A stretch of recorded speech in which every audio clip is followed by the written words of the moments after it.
Hello my YouTube family. Episode के start में हम देखते हैं कि शेंजी अपने घर वापस आता है तो उसके फादर बैठे होते हैं और कहते हैं कि तुम आ गए। तो उन्हें देखकर कहता है कि डैड आप यहाँ आइंदा जब भी आप यहाँ आया करें तो पहले इन्फॉर्म कर दिया करें। तो वहाँ उसके डैड कहने लग जाते हैं कि ये तुम कैसे एटीट्यूड से बात कर रहे हो, मैं तुम्हारा फादर हूँ। तभी फिर वो कहता है कि मैं थोड़ा बिजी हूँ और मैं फिलहाल बहस करने के मूड में नहीं हूँ आपसे। तभी उसके फादर कहते हैं कि जरा रुको, मैं काम की बात के लिए तुम्हारे पास आया हूँ। क्या तुम अपनी मूवी एक बनाना चाहते हो ना? तुम्हारी स्क्रिप्ट एक इन्वेस्टर को बहुत पसंद आई है तो वो इंटरेस्ट ले रहा है। तो आज शाम मैंने डिनर पर उसको बुलाया है तो उससे मुलाकात कर लेना।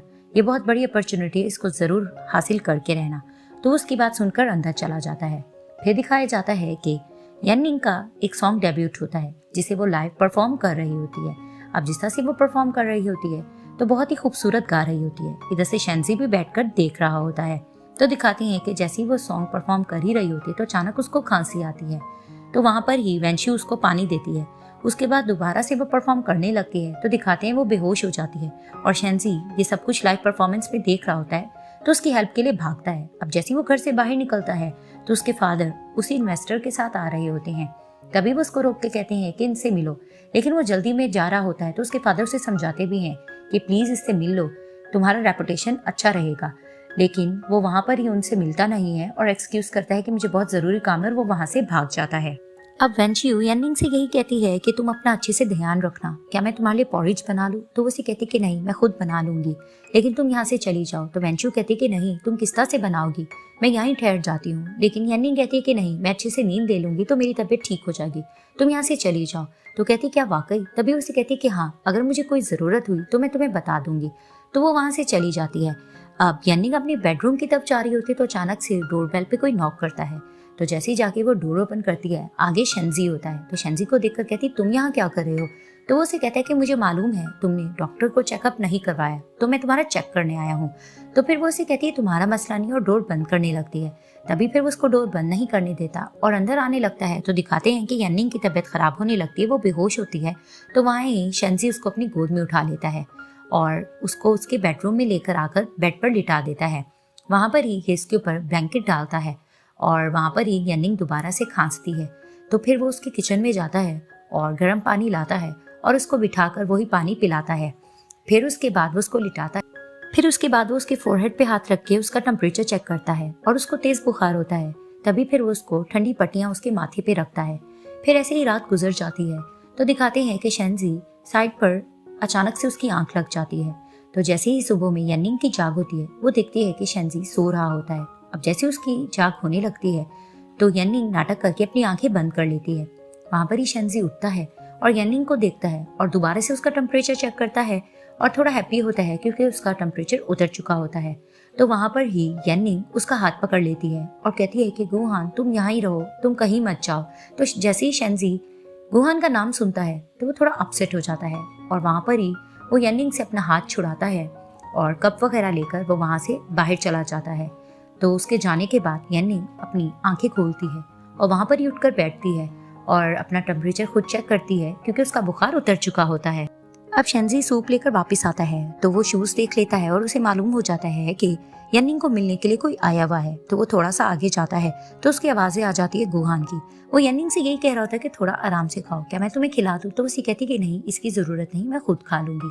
तो वहां पर ही वेंशियू कहने लग जाती कि तुम्हें पता है जब गुहान को पता लगा कि तुम्हारी तबीयत खराब है तो वो अपना काम छोड़कर टाउन से वापस आया है और अगर इसकी आंटी को पता लगेगा तो वो इससे बहुत ज्यादा खफा होंगी। और तुम्हें ये भी पता है कि इसने ये सूप खुद तुम्हारे लिए बनाया है। तो वहां पर ही यन्निंग उसको कहती है कि सॉरी, मेरी वजह से तुम्हें तकलीफ हुई। तो गुहान कहता है कि कोई मसला नहीं, बस तुम जल्दी से ठीक हो जाओ, मुझे अपनी आंटी की परवाह नहीं है और अगर तुम्हें ये सूप पसंद है तो मैं डेली बना सकता हूँ। तो वो मुस्कुराने लग जाती है और शेंजी ये सब कुछ सुनकर थोड़ा अपसेट होने लगता है और उसे समझ आ जाती है कि अब उसका बीच में कोई काम नहीं रहा। अब शेंजी अपने घर होता है और उसके डैड उसको बहुत ज्यादा डांट रहे होते हैं कि तुम्हें जरा भी शर्म ना आई, तुमने मुझे बहुत ज्यादा गेस्ट के आगे शर्मिंदा करवाया। मैं मानता हूँ कि मैंने उसे डिनर के लिए इनवाइट नहीं किया था, लेकिन मिस्टर लिन से तुम मिल तो लेते, मैं उन्हें तुमसे पर्सनली मिलवाना चाहता था, तुमने तो उन्हें हाय तक करना नहीं गवारा समझा। अब उसको बहुत ज्यादा डांट रहे होते हैं। तो वहां पर ही वो इनकी सारी डांट सुन के कहता है ओके। तो वहां पर इसके डैड कहते हैं क्या ओके?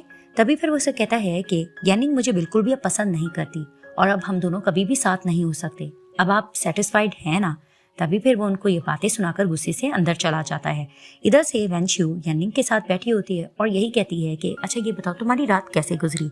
वहीं वो उसका टेम्परेचर चेक करती है और कहती है कि वाओ तुम्हारा तो बुखार बिल्कुल उतर चुका है, चलो मैं तुम्हारे लिए गर्म पानी लेकर आती हूँ। तो जैसे ही वो जाने लगती है और कहती है कि तुम आज काम से ऑफ ले लो, तो यानिंग कहती है कि नहीं मुझे शूट तो करना है। तो जैसे ही वो किचन में जाती है तो पॉरिज देखती है कि डस्टबिन में है। तभी वो डांटने लग जाती है यानिंग को कि तुमने रात पॉरिज क्यों बनाए, जब मैंने तुम्हें कहा था कि कोई काम हो मुझे बुला लेना तो तुमने ये सब क्यों किया। तभी वो कहती कहाँ है पॉरिज, तो वहाँ पर ही वो उसको डस्टबिन में दिखाती है। तो जैसे ही यानिंग देखती है कि पॉरिज डस्टबिन में गिरे हुए हैं और वहाँ पर ही वो कीज देखती है, देख के समझ जाती है कि शेंजी ही था जो इसके लिए सूप वगैरह लाया होगा। अब वेनिंग जा रही होती है और गुहान उसके पीछे आता है और उसको रोकता है। तभी वो उसको देखकर कहता है कि ये लो गर्म पानी पी लो। तभी वो इसे कहता है कि बहुत ज्यादा ठंड भी हो रही है, तुम कुछ ओढ़ लो। अब उसको अपने पर कोट डालने लगता है तो वो उसको रोक देती है। तो उसे कहते क्या हुआ, तो वो उससे कहती है कि मैंने आज तुमसे बहुत जरूरी बात करनी है। अब वो उससे जरूरी बात करने जा ही रही होती है कि वेंशु पीछे से आ जाती है और कहती है कि यानिंग हमारे लिए एक मसला बन चुका है। तभी वो आके बताने लग जाती है कि मीडिया में हर जगह ये न्यूज़ छप रही है कि तुम और गुहान पॉपुलर कपल तो हो ही, लेकिन तुम्हारा शेंजी के साथ अफेयर भी चल रहा है सीक्रेटली। तो जैसे ही वो ये न्यूज़ सुनते हैं तो शॉक्ड हो जाते हैं। अब वेंशु यानिंग से यही क्वेश्चन करते कि तुम्हारे और शेंजी के दरमियान कोई बात हुई है। तभी वो उसे कहती है कि बस एक मिसअंडरस्टैंडिंग है और शेंजी ने मेरे आगे अपनी फीलिंग्स का इजहार भी किया है। तो वेंशु कहती है क्या तुमने उसके आगे हाँ कर दी है, तो यानिंग कहती है कि नहीं मैंने ऐसा कुछ नहीं किया। तभी फिर वेंशु कहती है कि मुझे बहुत ज़्यादा प्रॉब्लम हो रही है क्योंकि तुम और गुहान पॉपुलर कपल हो और तुम्हारा अफेयर शेंजी के साथ बताया जा रहा है, इस तरह से तुम्हारे इमेज को खतरा हो सकता है। तो वहाँ पर ही गुहान कहता है कि इसका सोल्यूशन भी है मेरे पास। अब वो आकर इनको यही सलाह देता है कि यानिंग तुम और मैं अनाउंस कर देते हैं कि हम ऑफिशियली कपल हैं और वैसे भी इस तरह से अनाउंसमेंट भी हो जाएगी, तुम्हारे रूमर्स भी खत्म हो जाएंगे और शो की टीआरपी भी आएगी। तभी फिर वेंशु कहती है क्या वाकई गुहान तुम इस चीज के लिए सीरियस हो, तो वो उसे कहते हैं कि यानिंग से बढ़कर कुछ नहीं। तो वहीं यानिंग कहती है कि मुझे इसके लिए ऑब्जेक्शन है। तो वहां पर ही वेंशु कहती है कि नहीं ये सोल्यूशन मुझे भी ठीक लग रहा है। और वहां पर ही गुहान कहता है कि मैं सब कुछ अपनी खुशी से ही कह रहा हूँ, लेकिन यानिंग कहती है कि नहीं। और वहां पर ही वो वेंशु को कहती है कि तुम हम दोनों को 2 मिनट बात करने का टाइम दोगी। तो वेंशु वहां से चली जाती है। तभी फिर वो गुहान से कहती है कि आज सुबह मैं तुमसे यही बात करने जा रही थी। तो गुहान कहता है कि क्यों, क्या हो गया, हम शो में इतना ज़्यादा कुछ अच्छा तो कर रहे हैं, फिर क्या मसला है। तभी वो कहती है कि तुम बहुत अच्छे इंसान हो और एक अच्छे पार्टनर भी बन सकते हो। मुझे ऐसे लग रहा था कि तुम्हारे साथ रहते हुए मुझे प्यार हो जाएगा, तुम्हारे साथ रहकर मुझे अच्छा भी लगता है प्राइवेट में या शो पर या कहीं पे भी, लेकिन मुझे ऐसे लग रहा था कि मुझे प्यार हो जाएगा, लेकिन आज मुझे रियलाइज हुआ है कि मैं तुम्हें लाइक करती हूँ लेकिन मैं तुम्हें प्यार नहीं करती हूँ। तभी वो उसको सॉरी करती है और गुहान उसे कहता है कि सॉरी मत करो, मुझे लगता है कि मैंने कुछ ज्यादा जल्दबाजी कर ली थी, लेकिन नेक्स्ट टाइम मैं। तो वहां पर ही वो उसकी बात काट के कहती है कि गुहान बस मैं तुम्हें यही कहना चाहती हूँ कि मैंने एक फैसला ले लिया है, अब ये शो में आगे कंटिन्यू नहीं करूंगी, मैंने अपना माइंड बना लिया है। तभी वो उसको ये बात कहकर वहां से चली जाती है। तो वहां पर ही गुहान कहने लग जाता है कि मैं इतना जल्दी तो हार नहीं मान सकता, एक दिन जरूर तुम्हें मुझसे प्यार हो जाएगा। फिर दिखाते हैं कि शेंजी अपने डैड को कॉल करता है और यही कहता है कि मीडिया में ये सारी न्यूज़ आपने फैलाई है ना, मैंने आपसे कहा था ना कि मेरे और यानिंग के दरमियान कुछ नहीं चला, तो आपने ये सब क्यों किया।